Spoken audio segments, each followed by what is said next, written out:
E hoje, gente, no nosso quadro da Unimed Costa Oeste, né, nós vamos falar aí sobre diabetes, tipos, saúde, tratamentos.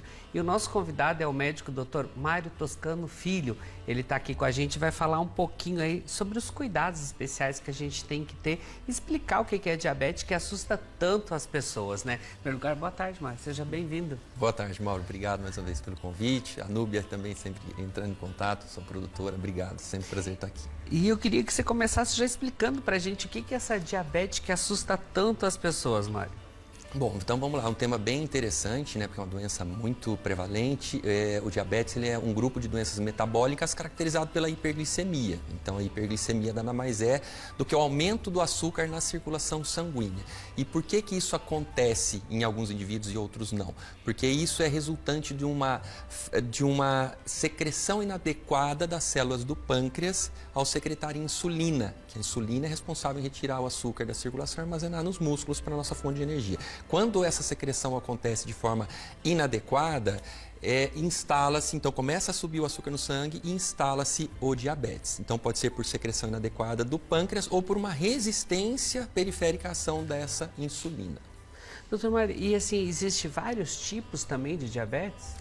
Sim, existem os mais conhecidos, né, são o diabetes tipo 1, o tipo 2 e o diabetes gestacional. Embora existam também outros tipos mais raros e de mais difícil diagnóstico, que é o diabetes tipo LADA e o tipo MOD, que por sua vez tem 6 subtipos. Mas esses são doenças genéticas ou de origem autoimune e que são mais raras, portanto não vou entrar muito para não complicar. A questão, só antes de falar do diabetes tipo 1, tipo 2 e do diabetes gestacional, é que o diabetes é uma doença altamente prevalente, chega a cometer até 1 a cada 10 indivíduos na população geral, então, portanto, é um problema de saúde pública mundial. E até 46,5% dos pacientes que têm o diabetes, muitas vezes nem sabem que têm a doença.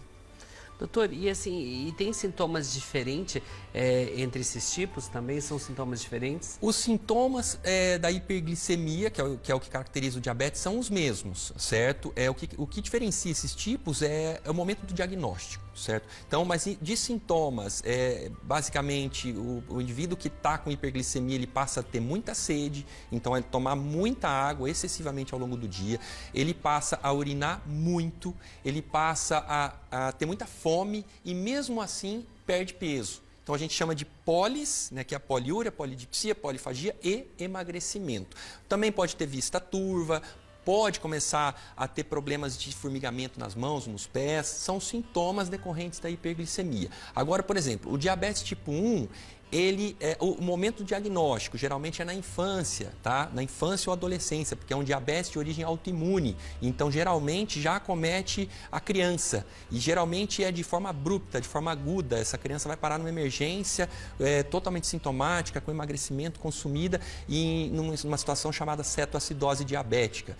O diabetes tipo 2, ele geralmente acomete adultos, certo? E geralmente o diagnóstico, então, ocorre ali por volta dos 30, 40 anos. Isso não é uma regra, mas está muito relacionado à questão do sedentarismo, indivíduos obesos, indivíduos com circunferência abdominal aumentada, geralmente com casos de diabetes na família, pais, avós, certo? E o diabetes gestacional, que é com gestantes, né? Que também é bastante prevalente nesse caso.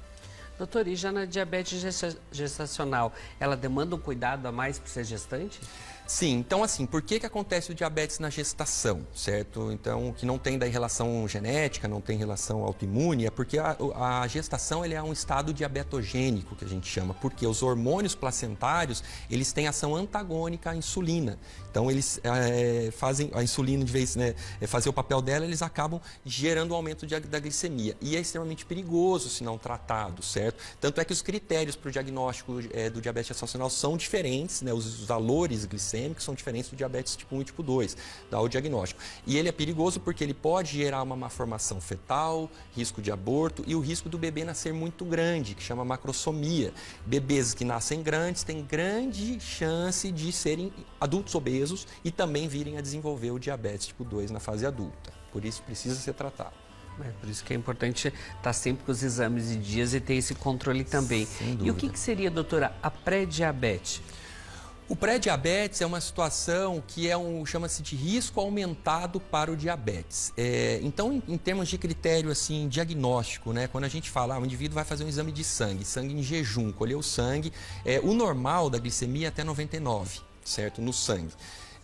Quando tem um valor entre 100 e 125, é o pré-diabetes, é o risco aumentado para o diabetes. E o diagnóstico do diabetes se dá de 126 miligramas por decilitro acima. Outro marcador também para diabetes se chama hemoglobina glicada. É um valor de porcentagem, também na coleta do sangue periférico. O normal é até 5,6%. Entre 5,7% e 6,4% é o pré-diabetes. E acima de 6,5% é o diagnóstico do diabetes. Então, o pré-diabetes, ele é assim, o indivíduo não está diabético ainda, mas também já não está com a glicemia normal. Ele está com risco aumentado para, de fato, desenvolver o franco-diabetes.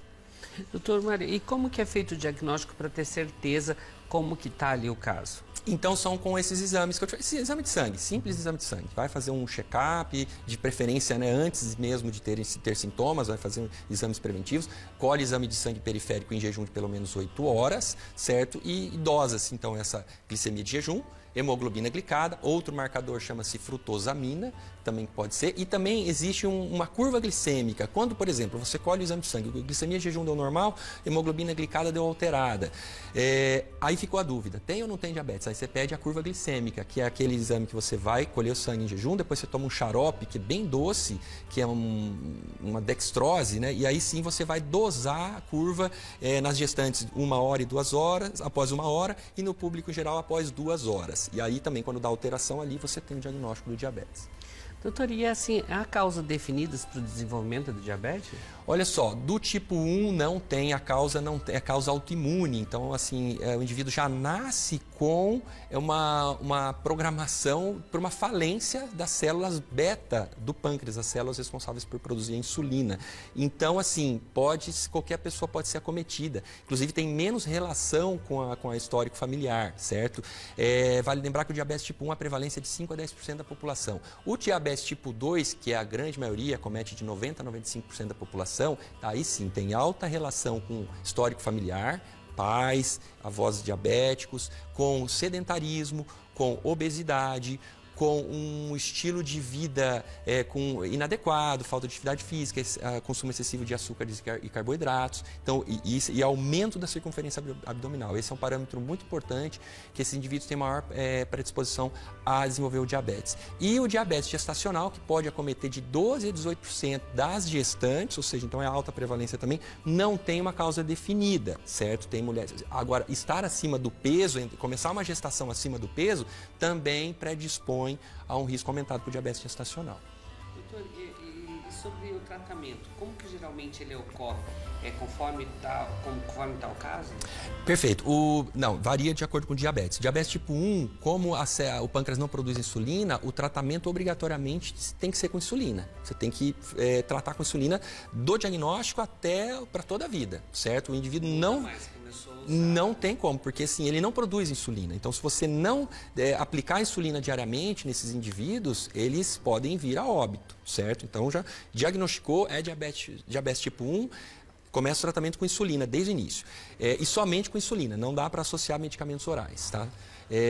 O diabetes tipo 2, ele já pode ser tratado com medicamentos orais, que são antidiabéticos orais, que têm diferentes mecanismos de ação, diferentes tipos de medicações, e também pode ser associado insulina ou não. Esses indivíduos, e aí também existe o mito, né? Começou a insulina, nunca mais vai deixar de usar insulina. Não, é para controle. Controlou a glicemia, pode suspender a insulina, tá? Então pode ser o uso associado ou não para indivíduos diabéticos tipo 2. E o diabetes gestacional, primeira situação do tratamento é você fazer dieta, orientar a dieta para a gestante. Então fez dieta, controlou bem, monitorização glicêmica, conseguiu controlar, ok. Não conseguiu, aí padrão ouro de tratamento é a insulina nas gestantes. Porém, já existem estudos robustos da segurança e eficácia da metformina, que é um medicamento oral que também pode ser utilizado em gestantes com diabetes gestacional. Doutor, agora já assim, o paciente com diabetes, como que deve ser o hábito de vida desse paciente?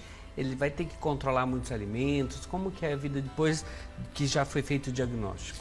Bom, esses indivíduos, eles têm que, primeiramente, relacionado ao diabetes tipo 2, tem que manter um peso adequado. Então, estar acima do peso é uma complicação para você manter um controle glicêmico. Então, dieta com redução de açúcares e carboidratos, porque vale lembrar que os carboidratos, né, as massas, o arroz, amido, feijão, a batata, o macarrão, os pães, eles aumentam muito a glicemia. Então, tem que ter uma redução. Hoje existem diversos alimentos para a pessoa, pô, eu não vou conseguir viver sem comer um doce. Então, tem muitos alimentos diet hoje, chocolates, bolos, enfim. Então a pessoa tem essa opção, refrigerantes, apesar de que não é adequado, mas existe, né? Zero. Então tem que manter, fazer dieta, fazer atividade física, manter um estilo de vida saudável e controlar o peso, certo? Mesmo para os indivíduos diabéticos tipo 1, que não tem relação com sobrepeso, são geralmente indivíduos magros, mas precisam também ter um estilo de vida saudável e evitar o consumo de açúcares. E tem, doutor, maneiras de prevenir o desenvolvimento da diabetes? Tipo assim, o senhor falou como ter os cuidados, como caminhar, ter uma vida tranquila, com exercício. Tem prevenção além disso? Então, a prevenção, obviamente, é bater na mesma tecla, manter um estilo de vida saudável, né? A gente sempre fala mudança do estilo de vida, optar sempre por estilo de vida saudável, prática de atividades físicas regulares, alimentação, dieta e manter o peso. E, assim, fazer exames, né, pessoal? É importante, exames de check-up, os exames de prevenção mesmo, porque, bem, como eu falei, 46,5% dos indivíduos que têm diabetes não sabem que têm diabetes. Então, são adultos que estão vivendo ali, normalmente, a instalação da doença é lenta e gradual, é insidiosa, então leva anos para começar, de fato, a aparecerem sintomas, que aí o indivíduo, pô, vou procurar um médico. Então, tem que fazer exames prévios. É muito simples, faz um exame de sangue, viu a glicemia, viu a hemoglobina glicada, se viu que já está alterado, já inicia ali algumas mudanças comportamentais ou já entra com medicação. E com isso você consegue evitar os malefícios do diabetes, que os principais são os problemas cardiovasculares, certo? Então aumenta muito o risco de você ter um infarto AVC, o paciente diabético, reduz em 5 a 10 anos, em média, a expectativa de vida, certo? Indivíduos diabéticos, promovem lesões nos rins, que é a nefropatia, lesão na retina, que é a retinopatia, e também a neuropatia diabética. Então, assim, são diversas complicações decorrentes do diabetes. Então, é muito importante ter essa prevenção da instalação da doença. É isso aí, não é só quando aparecer os sintomas, como o doutor falou aí no começo da matéria, né, para procurar um médico. É importante você ter esse acompanhamento, fazer os check-ups aí, ter esse controle também. Até eu vou deixar o Insta do Dr. Mário ali, Dr. Mário Toscano Filho. Você pode entrar em contato, se ficou com dúvida, quer saber mais sobre os cuidados aí também, o que é a diabetes, tudo ele explica lá no Insta dele também, vocês podem ter mais informações. Dr. Mário, muito obrigado, gratidão aí pelas dicas de hoje. E vamos se cuidar, o ano está só começando, né? Se abusou no começo do ano, ficou com dúvida, faça os exames e vamos controlar, né? Isso aí, ano novo, vida nova. Gratidão, obrigado. Obrigado.